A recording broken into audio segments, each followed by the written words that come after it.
Hello everybody and welcome back to the channel. Thank you so much for being here. Today I want to share with you my short book recommendations, all under 300 pages, and I've ordered them from shortest to longest. If you are looking for meaningful reads that you can read in an hour or in an afternoon, these are the books that I would recommend from the books that I read in the last year or so. So without any further ado, let's get started with my first recommendation, and that is The Six Deaths of the Saint by Alexi Harrow at 31 pages.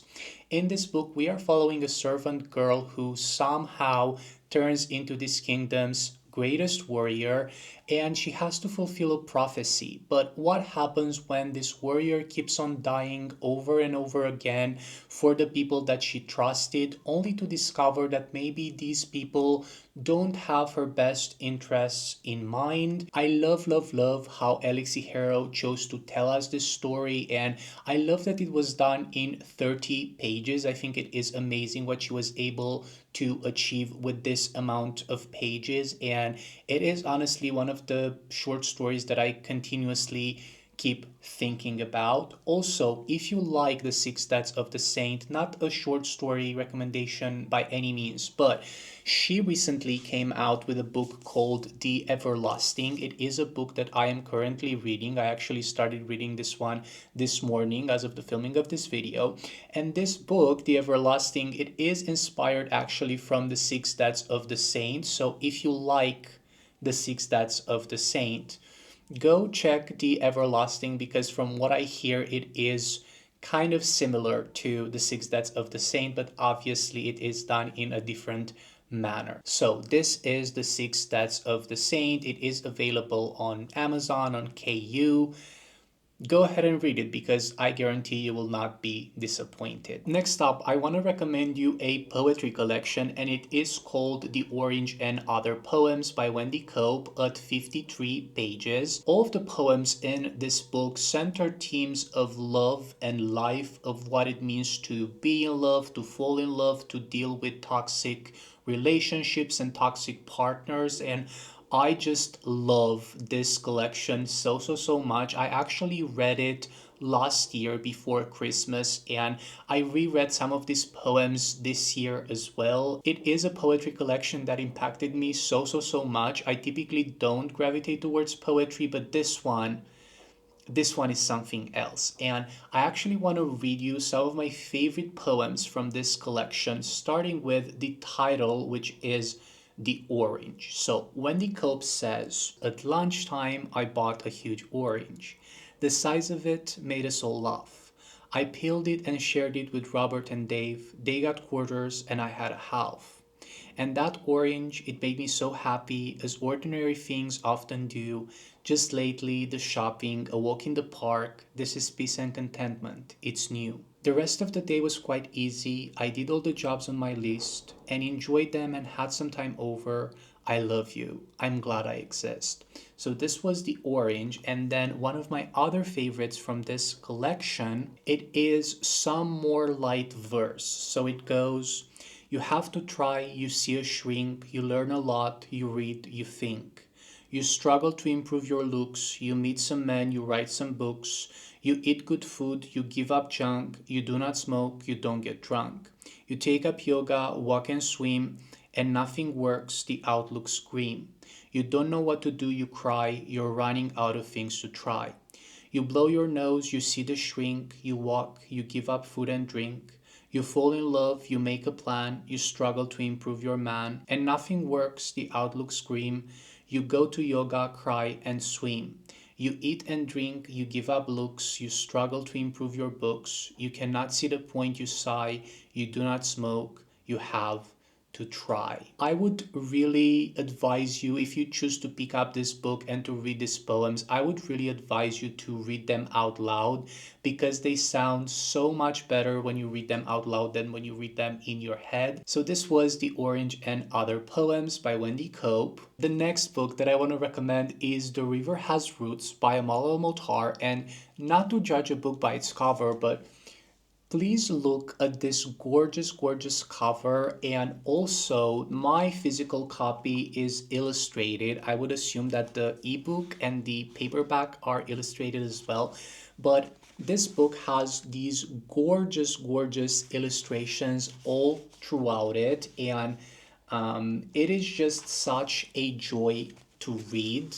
Just look at this. So, in this book, The River Has Roots, we are set in this town of Thistlefold, and we are following the Hawthorne family, who just so happens to live on the edge of the fairy realm. This family has two daughters, Esther and Isabel, and they possess a very peculiar ability, and that is to use grammar and singing to perform certain magical actions, let's say. The magic system of this book is deeply rooted in grammar and in the power of words, and when you combine all of that with the fairy realm and with the magic of some enchanted willow trees, just everything comes together so nicely. I would recommend The River Has Roots if you tend to like lyrical prose and if you're looking for that childlike joy when you're reading a book.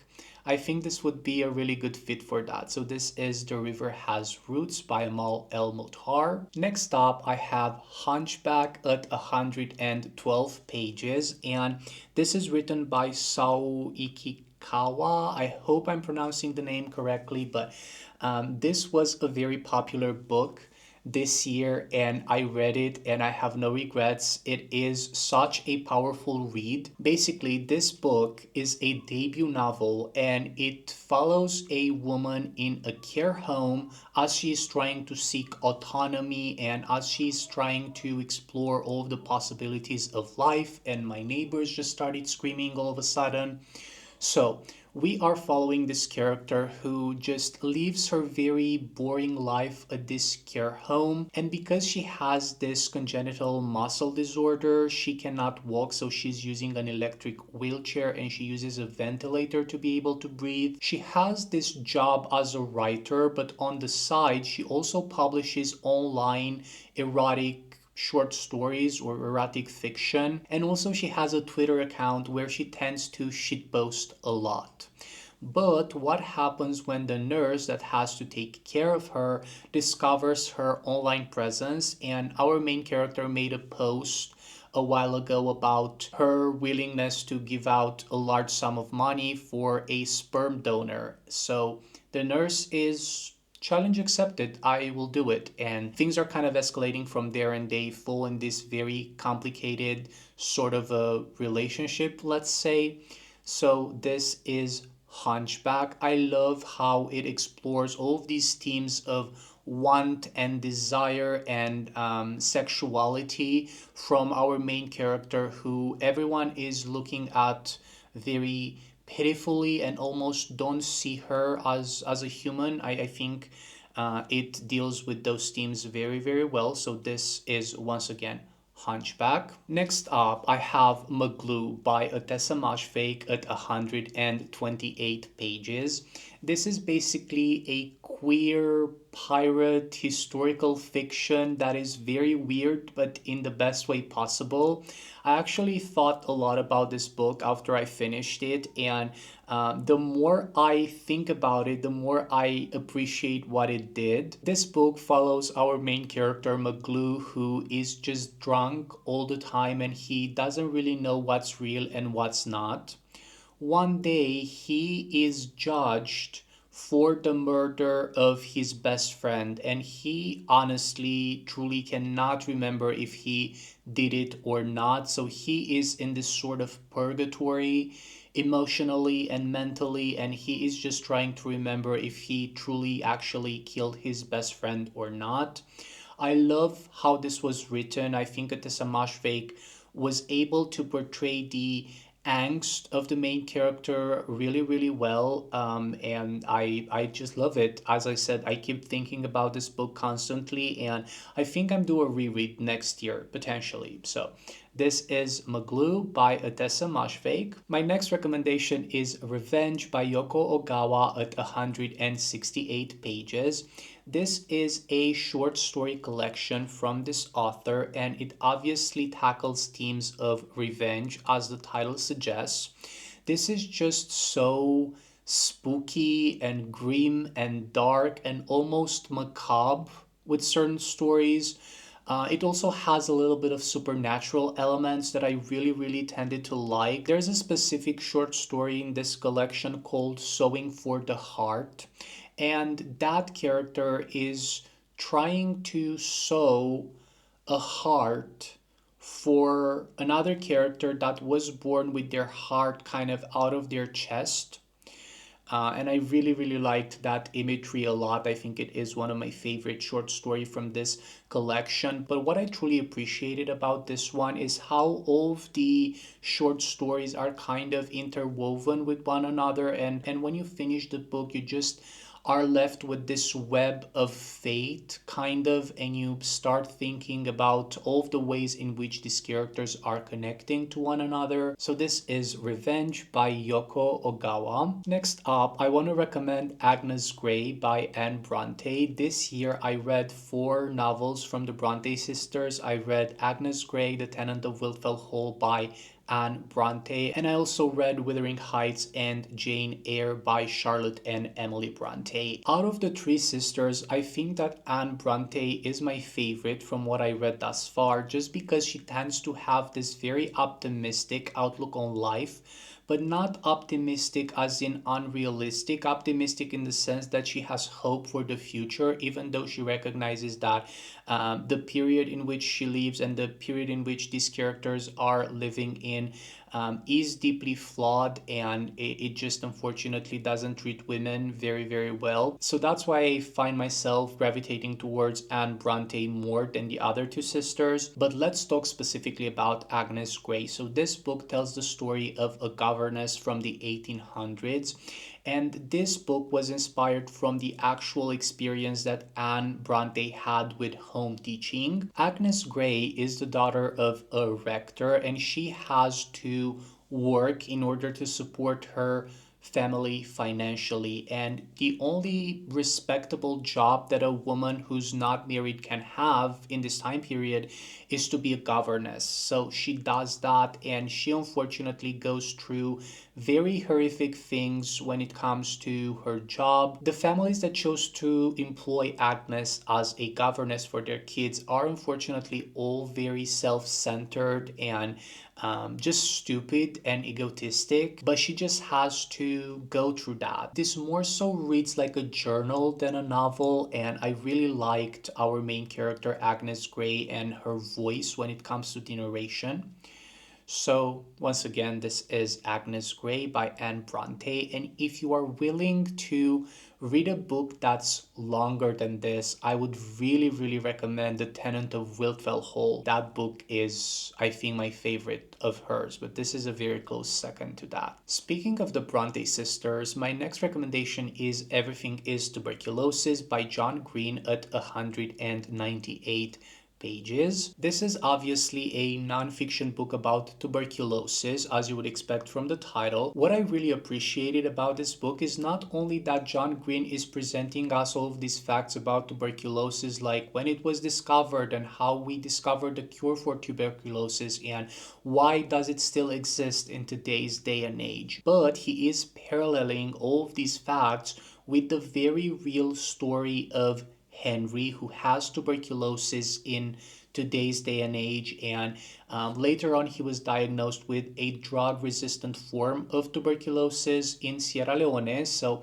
John Green and his wife are traveling to this hospital in Sierra Leone to interview some of the tuberculosis patients, and they discover Henry there. This story was so emotional and so raw and genuine, and I truly felt for Henry multiple times throughout this book. I'm glad that everything turned out to be okay for him in the end. I also really liked how we have this discussion in the book about how flawed our medical system is in 2025, and also the greed of certain pharmaceutical companies that are choosing to price certain drugs really, really high so that they enrich themselves, but also in the same time those drugs are not accessible for the people that really need them in less than rich countries, let's say. So yeah, this is Everything is Tuberculosis by John Green. My next recommendation is Snake Eater by T. Kingfisher at 208 pages. This is a book that I recently finished. I finished it yesterday as of the filming of this video, and I loved it. But that's honestly no surprise because I tend to do really, really well with T. Kingfisher books. This is marketed as being horror. I don't really agree with that. I think this is mostly cozy fantasy with some very unsettling things and facts about the desert, mostly. So, in this book, we are following Selena, who unfortunately recently lost her mom, and she is also dealing with a toxic partner. So, because she just can't take it anymore, she decides to run away from home and to go to her aunt. Now, the catch is that her aunt lives in this town in the middle of the desert with no address and no phone. All that she knows about her aunt is that she lives in this specific town. So Selena just leaves everything behind. She takes a train and she goes to this town. And when she arrives there, she discovers that her aunt died a year ago. She is obviously very distraught by this news, but because she doesn't have a lot of money and she also doesn't want to go back home, she chooses to spend some nights in her aunt's house. Some really strange things start happening in this house, and Selena might be confronted with an ancient god that her aunt had a relationship with. This has a lot of found family vibes. All of the people in this small town are willing to help Selena with whatever they can, and they just reassure her that she is not a burden. She has severe anxiety, and throughout the whole book, she has these scripts that she comes up with in her mind before interacting with other people because she's not really sure what to say to them. Which I found definitely very relatable. I really love how T. Kingfisher describes this desert environment. It truly makes you feel like you're in the middle of the desert and you yourself are experiencing this heat and all of the strange, weird animals that might potentially come into your house and stuff like that. So yeah, this is Snake Eater by T. Kingfisher. My next recommendation is Victorian Psycho by Virginia Fato at 208 pages. Our main character, Winifred Naughty, is just very peculiar and prone to severe fits of rage and potentially murder. So, we are following this character as she is employed as a governess at Anser House for these two children. And at the beginning of the book, we are not really sure why she's doing all of the things that she's doing, but the more you learn about this character, the more you realize that she has actually an ulterior motive for why she is there at this house, and she just does all of these like crazy things to the stuff in this house and to the children that she's supposed to teach and take care of. Throughout the entirety of this book, I was wondering what the hell is happening and also how our main character is doing all of the things that she's doing. And then in the evening before Christmas, she just goes on this murder spree and potentially murders everyone in the house. So, yeah, trigger warning for murder and also potentially incest with this one. So this is Victorian Psycho. Next up, Half a Soul by Olivia Atwater at 239 pages. This is set in the Regency period of London, and we are following Dora, who only has half a soul because a fairy cursed her when she was really young. And now she cannot sense any sort of fear or embarrassment or like emotions in general. So she is very blunt as a result of that, and also sometimes rude, but rude for that period of time. So not rude for today's day and age, but rude for the Regency era of London. And it is just so funny to think about what were the things that those people in that period of time found rude or obscene or stuff like that, you know. So we are following Dora as she is trying to find a husband.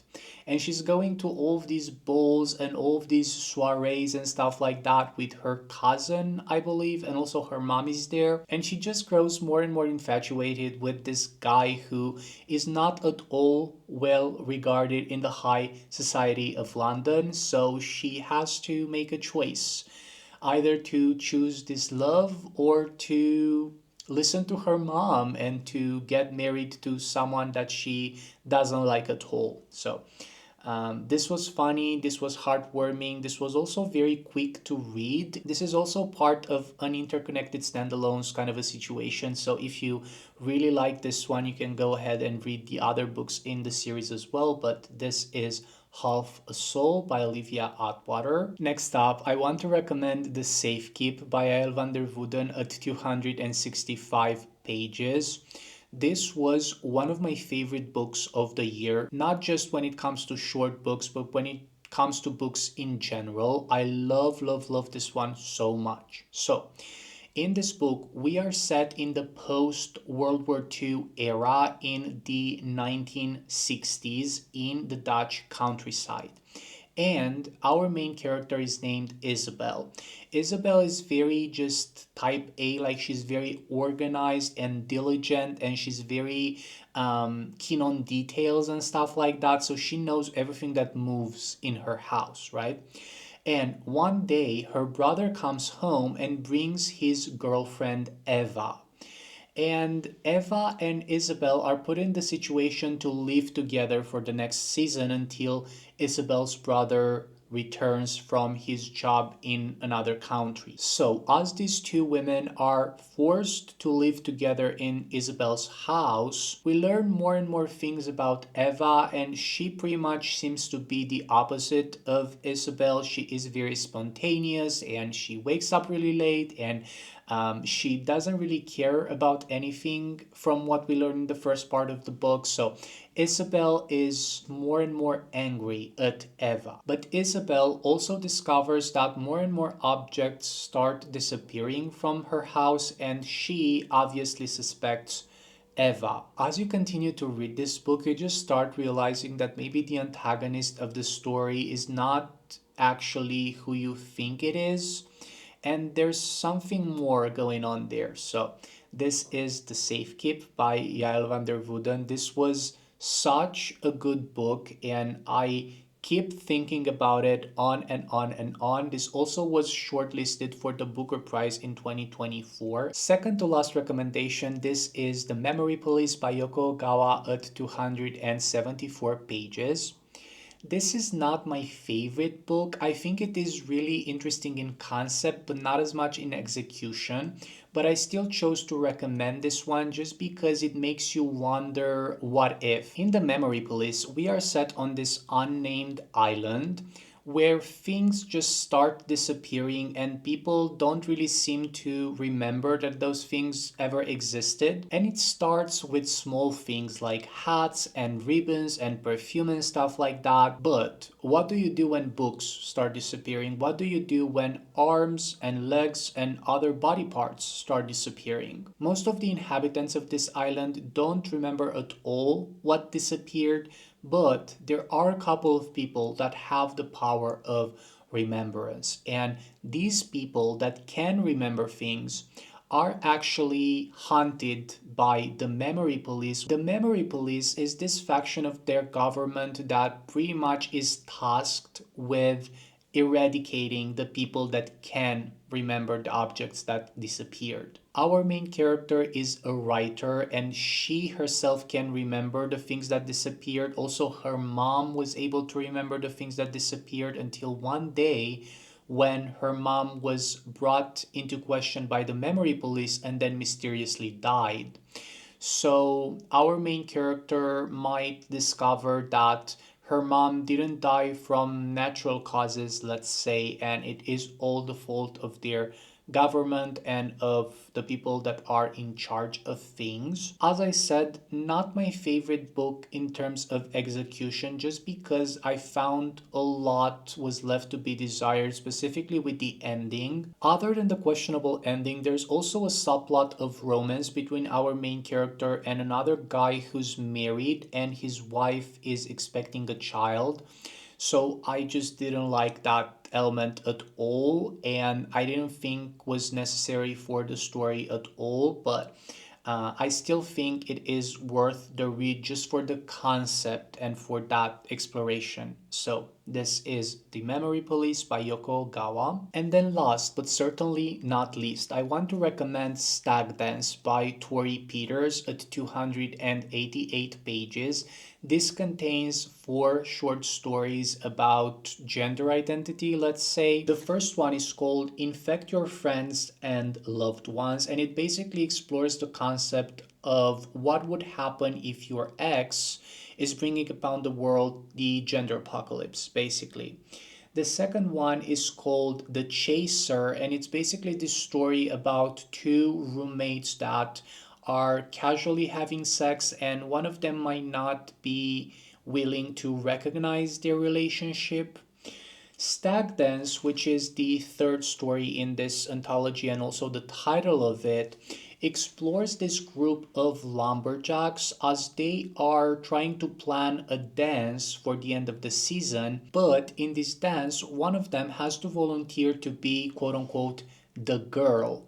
So this story explores what happens when the manliest of them all wants to be the girl, and kind of the relationship between this guy and the other lumberjacks after the dance, and jealousy and obsession and stuff like that. And then the last story, that is called The Masker, tells the story of this young crossdresser in Las Vegas and what happens when she has to make a choice between a very mysterious but also potentially very dangerous guy and a veteran transgender woman who is offering our main character her sisterhood but with a price, let's say. So this is Stag Dance by Tori Peters. And with that, this is pretty much the conclusion of this video. These are all of the books that I would recommend you read that are under 300 pages. I also made a video like this last year in 2024 with short book recommendations that I read in that year. So if you want to go watch that, I will be trying to remember to link it in the cards up here and also in the description down below. If you take anything from this video or from that video, please go and read Giovanni's Room by James Baldwin if you didn't read it already. This is one of my favorite books of all time, and it just so happens to be under 150 pages. So this will be my forever and ever recommendation in general, but also when it comes to short books. Thank you guys so much for watching. Like, subscribe, do all of the things if you want to support me and the channel. Let me know in the comments down below if you have any other short book recs. I would like to know that. And I guess I'll see you soon in a new video. Take care and happy reading. Bye everyone.